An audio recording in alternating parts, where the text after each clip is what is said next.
Assalamualaikum warahmatullahi wabarakatuh. Selamat siang, salam sejahtera bagi kita semua. Semoga sahabat-sahabat semua selalu dilimpahi rezekinya oleh Allah Subhanahu wa Ta'ala. Amin amin ya robbal alamin ya.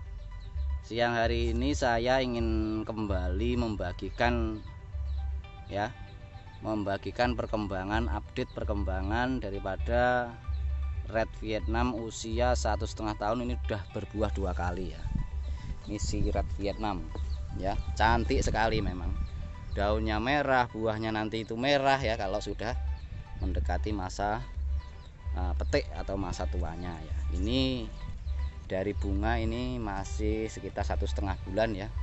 Perkembangannya luar biasa, sehat, subur ya.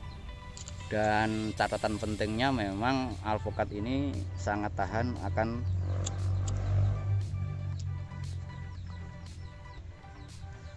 serangan daripada lalat buah ya. Jadi lalat buah itu biasa menyerang ketika masa alpukat itu sudah mulai membesar buahnya, itu biasanya diserang oleh lalat buah ya. Tetapi jenis-jenis yang ini, jenis-jenis impor seperti Red Vietnam ini kulitnya kan sangat tebal sekali ya, sehingga ini sangat daya tahannya sangat kuat sekali ini ya. Ini tahan sekali dengan serangan lalat buah ya. Ini sudah mulai semburat-semburat memerah ya. Ini nanti memang ini pertama kali mentil-mentil itu warnanya merah sekali ya. Setelah itu hijau ya. Setelah mau tua itu mulai memerah lagi lah. Itulah buah si Red Vietnam ini ya. Ini sudah kelihatan ya. Ini kalau ditimbang mungkin rata-ratanya sudah 4 on ini ya, Red Vietnam ya.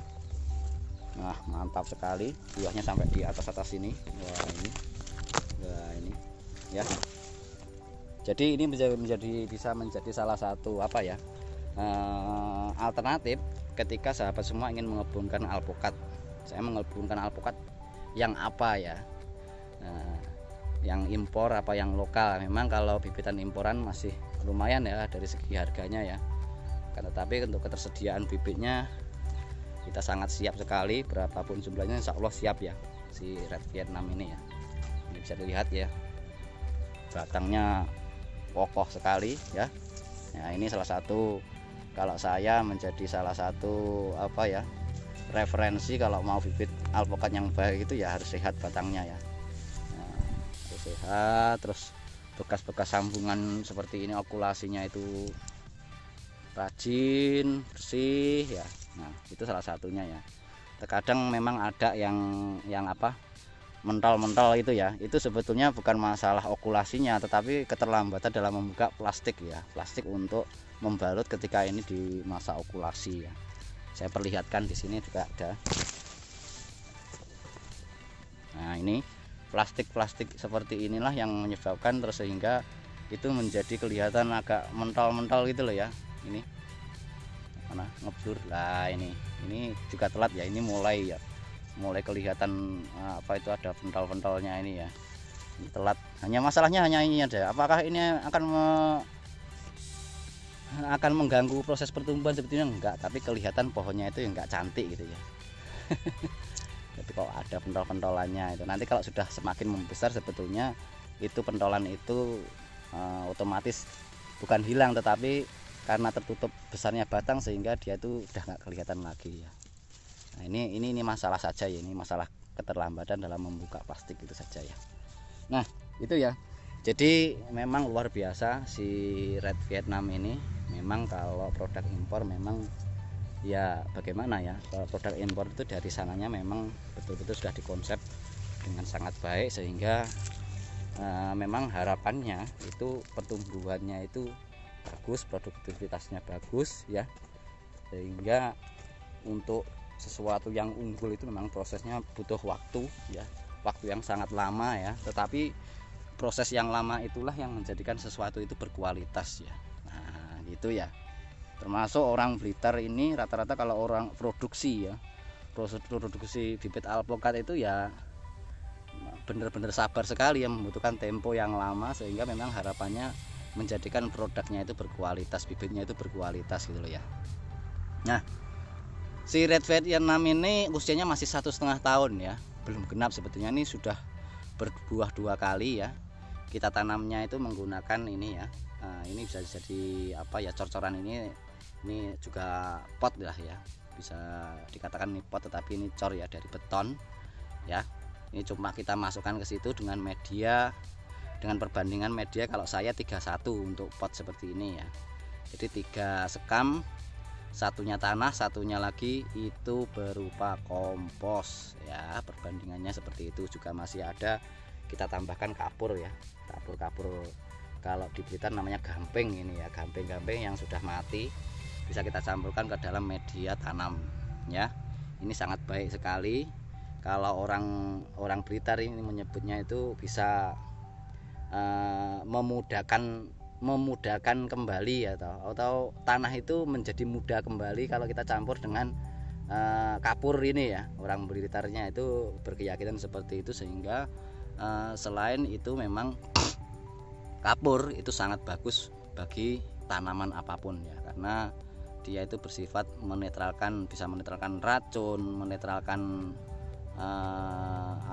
keasaman tanah. Nah, itu ya. Jadi tanah itu kalau asam, pertumbuhannya tentu sangat tidak bagus bagi tanaman apapun ya. Sehingga untuk mencegah itulah kita selalu menambahkan kapur itu pada setiap media tanam, baik itu masih di polybag seperti ini, di lahan, atau yang kita tanam melalui pot atau tabula pot atau seperti ini menjadi salah satu media wajib yang selalu kita terapkan pada media tanam yang kita lahankan ataupun yang masih dalam polybag seperti ini ya. Jadi inilah gambaran ya, si cantik red Vietnam ini sekali lagi masih usianya masih 1,5 tahun, tapi ini sudah berbuah 2 kali ya. Yang pertama itu ya menyisakan 3, tetapi yang terakhir juga rontok ya. Tetapi ini mulai dari awal ya, ini berjumlah, yang di bawah ini berjumlah berapa 6 ya, 6 biji ya, mulai dari awal kemarin itu ya. Pentil-pentil itu di video saya yang sebelumnya itu ada, sampai hari ini masih ya, masih sangat utuh. Di atas itu juga ada yang 1, ada yang double 2 di atas itu, sampai hari ini pun masih utuh. Nih usianya 1,5 bulan dari pentil ya.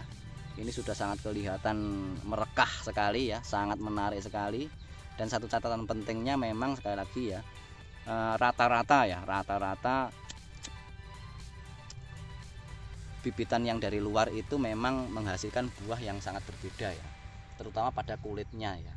Kalau kulitnya ini seperti ini ya, nah ini memang tebal sekali ya kulitnya ini ya. Jadi ini sangat tahan sekali dengan serangan-serangan daripada lalat buah ya.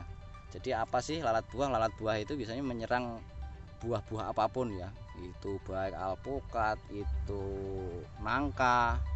Nah itu dia itu meninggalkan ya, ketika penyerangannya itu meninggalkan satu bintik di sini ya, seumpama itu nanti menghitam itu, lalu dia ke dalamnya itu ada semacam telur ya. Nah telur itulah yang nanti akan di dalam itu akan hidup ya, dan menyisakan ulat di dalam ya. Kalaupun ulat itu tidak hidup di dalam, itu biasanya bekas luka daripada serangan lalat buah itu menimbulkan, kalau kita pecah alpukatnya itu keras ya, di dalam itu keras, terus ada semacam hitam-hitam itu ya, garis-garis hitam di dalamnya, sehingga alpukat itu ya kurang enak ketika dimakan, tapi seringkali memang nggak enak sekali untuk dimakan ya.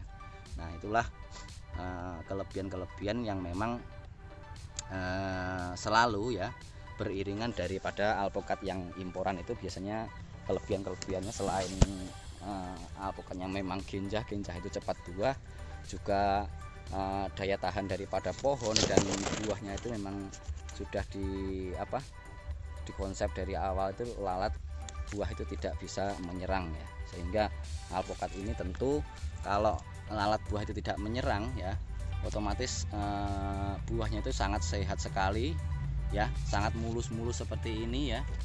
Jadi tidak hanya jadi kalau sudah sangat mulus seperti ini, otomatis ya daya tahan atau ketika kita mau jual buahnya itu maka pasti sangat kelihatan cantik-cantik ya. Dan kalau buahnya itu kelihatan cantik-cantik, tentu ya harganya pasti istimewa. Nah itulah ya, semoga video yang saya bagikan pada siang hari ini ada manfaatnya ya, dan sehat selalu untuk sahabat semua, dan semangat terus ya dalam berkebun alpokat dalam membudidayakan alpokat ya. Itu apa yang bisa saya bagi pada siang hari, semoga ada manfaatnya. Billahi taufiq wal hidayah. Assalamualaikum warahmatullahi wabarakatuh.